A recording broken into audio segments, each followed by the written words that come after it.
शर्म आनी चाहिए कांग्रेस को। और ये सुनियोजित सोची समझी साजिश थी।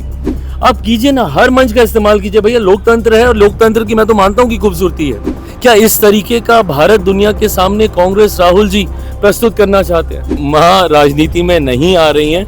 प्लीज आप लोग इसको कतई डिबेट का हिस्सा नहीं बनाएं कि वो अपने भविष्य की चिंता करते हुए वो अपने प्राण त्याग दे।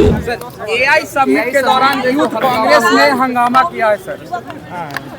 शर्म आनी चाहिए कांग्रेस को और उनके नेताओं को। जिस तरीके से एक अंतर्राष्ट्रीय मंच पर या तो कांग्रेस भूल गई है ये सब या समझना नहीं चाहती कि ऐसे मंचों की गरिमा क्या होती है। वो कोई भारतीय जनता पार्टी का पॉलिटिकल मंच नहीं था, वो कोई एनडीए का अपना मंच नहीं था, वो भारत का मंच था। और इस भारत के मंच को तैयार किया गया था भारत की प्रतिष्ठा को बढ़ाने के लिए, भारत की पहचान, भारत की जानकारी को दुनिया तक पहुंचाने के लिए इस मंच को तैयार किया गया था।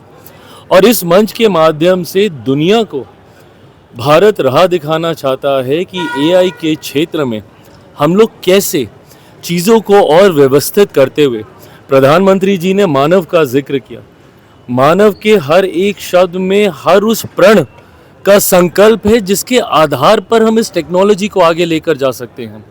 इस टेक्नोलॉजी में जहां हमें एहतियात भी बरतने की ज़रूरत है कि कल को ये टेक्नोलॉजी हम ही पे हावी ना हो।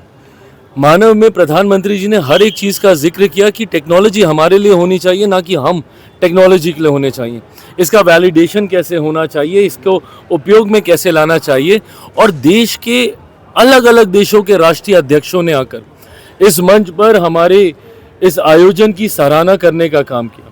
उसके बाद आज जिस तरीके से कांग्रेस के नेताओं ने, और ये सुनियोजित सोची समझी साजिश थी, प्रिंटिंग आधे घंटे में तो नहीं होगी, स्पर ऑफ द मूवमेंट में तो नहीं होगी, आपने बाकायदा पूरी प्लानिंग की।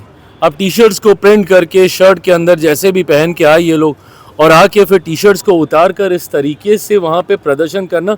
इंटरनेशनल मीडिया है वहाँ पे, कवर कर रहा है इस कार्यक्रम को। क्या ये छवि आप भारत की दिखाना चाहते हैं दुनिया के सामने? आप कीजिए ना भैया, हर मंच आपके पास। रैलियों में आप यही करते हैं। आप संसद नहीं चलने देते, आप संसद में भी आप इसी तरीके का आप हंगामा करते हैं। आप कीजिए ना, हर मंच का इस्तेमाल कीजिए भैया, लोकतंत्र है और लोकतंत्र की मैं तो मानता हूँ कि खूबसूरती है। क्या बोलिए, बात विवाद कीजिए, आप हमसे सवाल कीजिए, हम जवाब देंगे। नहीं सहमत हैं, आप विरोध प्रदर्शन कीजिए, अलग अलग स्थान चिन्हित हैं उसके लिए। भाई आपके पास तो यहाँ तक लोकतंत्र इजाज़त दे देता है कि संसद तो छोड़ दीजिए, प्रधानमंत्री के आवास के सामने जाकर आप कर सकते हैं। पर इतनी नैतिकता तो रखिए कि जहाँ पे दुनिया की नज़र लगी हुई है वहाँ पे आप इस तरीके से आज सोशल मीडिया के माध्यम से अक्रॉस द ग्लोब यही पिक्चर्स जाने वाली हैं एआई समिट की। क्या इस तरीके का भारत दुनिया के सामने कांग्रेस राहुल जी प्रस्तुत करना चाहते हैं? मैं मानता हूँ इसकी जितनी निंदा की जाए उतना कम है।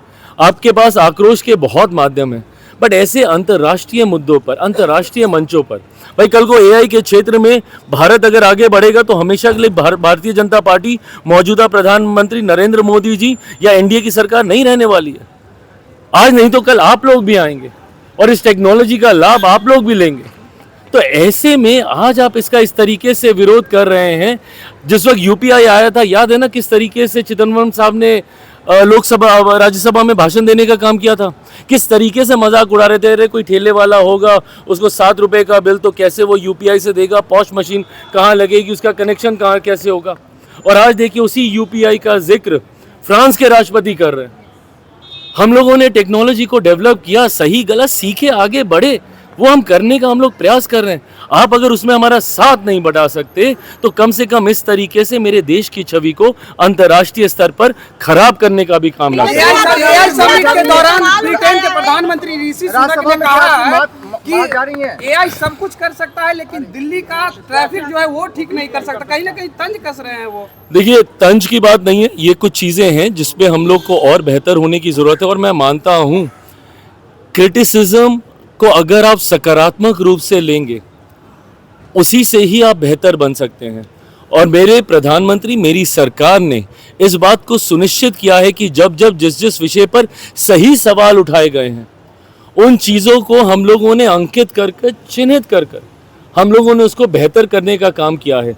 मैं खुद मानता हूं कि मेरे दिल्ली वासियों को इस समिट की वजह से तकलीफ़ें हुई हैं, ट्रैफिक के इश्यूज रहे हैं, बट आने वाले दिनों में कैसे हम लोग इसको बेहतर करें, इस दिशा में भी मैं, मेरी सरकार काम करेंगे। प्रधानमंत्री जी ने हमेशा हम लोग को खुली छूट दी है, इजाज़त दी है इस बात की कि जहाँ पे भी बॉटल नेक्स आपको दिख रहे हैं, हम लोग दुनिया भर के रिफॉर्म्स क्यों कर रहे हैं।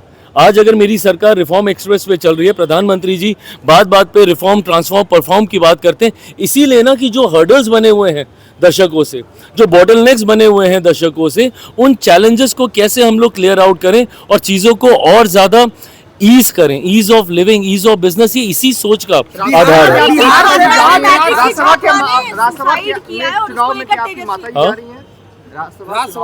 प्रभु, मैं इस बात को स्पष्ट कर दूं, मेरी माँ राजनीति में नहीं आ रही हैं। प्लीज़ आप लोग इसको कतई डिबेट का हिस्सा नहीं बनाएं। मैं ये बोल के चला जाऊंगा, फिर मुझे पता आज नहीं तो कल आप सब अपने अपने चैनल पे इसी बात का डिस्कशन करेंगे। वो सक्रिय राजनीति से अपने आप को दूर रखती हैं, रखना चाहती हैं। एक माँ होने के नाते ज़रूर वो सार्वजनिक मंच पे मेरे साथ दिखी, या अर्धांगनी होने के नाते मेरे पिता के साथ वो दिखी होंगी, पर वो सक्रिय राजनीति में कतई नहीं आना चाहती। मेरी माँ की, उनकी कतई कोई दावेदारी आगामी 5 सीटों में से उनकी कोई दावेदारी उस राज्यसभा की सीट की नहीं है, बट मैं इतना ज़रूर मानता हूं कि पांचों की पांचों सीटें हमारा एनडीए गठबंधन जीतेगा, इसमें भी कहीं कोई संदेह नहीं है। कुछ मिनट मिलेगा देर से पहुंची मैट्रिक की छात्रा को प्रवेश नहीं मिला, इसके बाद छात्रा ने सुसाइड कर लिया। तेजस्वी यादव पोस्ट कर रहे हैं और सवाल खड़े कर रहे हैं। नहीं, देखिए, ये स्वाभाविक है, नियम कायदे बनाए जाते हैं व्यवस्था को सुचारू रूप से वो चल सके इस सोच के साथ। ऐसे में मैं इस बात पे भी मैं ज़रूर चाहूँगा कि सरकारें, व्यवस्थाएं बैठकर मंथन करें, चिंतन करें कि क्या मात्र 10 मिनट की देरी इतनी बड़ी भूल हो सकती है कि उसके लिए नियम कायदे कानून को इतना सख्त कर दिया जाए कि वो अपने भविष्य की चिंता करते हुए वो अपने प्राण त्याग दे, वो अपनी जान दे दे। क्या ये व्यवस्था, ये कानून किसी की जान से बड़े हो सकते हैं? ये एक बड़ा नैतिक विषय है जिसको नीति के आधार पर मंथन करने की ज़रूरत है। इसमें मानवता आधार बनता है, इसमें नैतिकता आधार बनता है। Having said that, relaxations of rules will create a chaos, वो एक एनार्की भी ले आएगी। ऐसे में व्यवस्था सुचारू रूप से चले, ज़रूरी है उसके लिए नियम कायदे कानून। बट अगर ये किसी की जान लेने पर आ रहे हैं तो क्या हमें इसमें भी रिफॉर्म्स लाने की ज़रूरत है? जैसा मेरा प्रधानमंत्री जी कहते हैं, मुझे लगता है ये विषय, इस पर ज़रूर हम लोग जल्द चर्चा करेंगे।